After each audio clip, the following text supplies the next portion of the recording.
ډېر ورونه پوښتنه کوي چې کله کله په بعضې مجلسونو کې بیرغ ته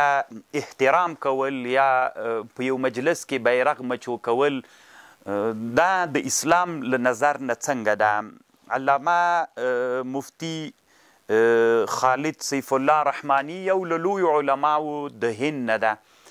د په خپله فتاوا نوازل فقهیة معاصره په دې کتاب کې دغه مسئلې جواب کړی ده. د لیکلي دي وایي که چیرته یو څوک د خپل وطن بیرغ ته احترام وکړي او دا یا عزت وکړي دا ناروا نه ده، جایز ده، دا شرعا پروا نه کوي، دا دغه عبادت نه ده یا د غیر الله دپاره یعنی د غیر الله عبادت نه ده، دا جواز لري، جایز ده، یا دا یو قسم د خپل وطن سره محبت کول دي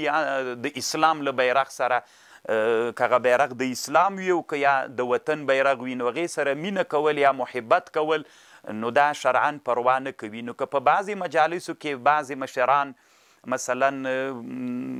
د اسلام بیرغ وي یا د وطن بیرغ وي نو هغه لغه مچو کی یا هغې ته یو قسم احترام وکړي، خو چې دا احترام شرعي احترام وي، انحنا نه وي، سجده نه وي،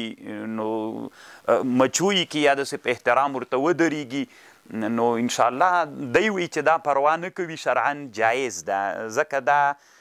هغه وقار د وطن دپاره او احترام د وطن په خاطر دا وي، شرعا انشاءالله مشکل نه لري.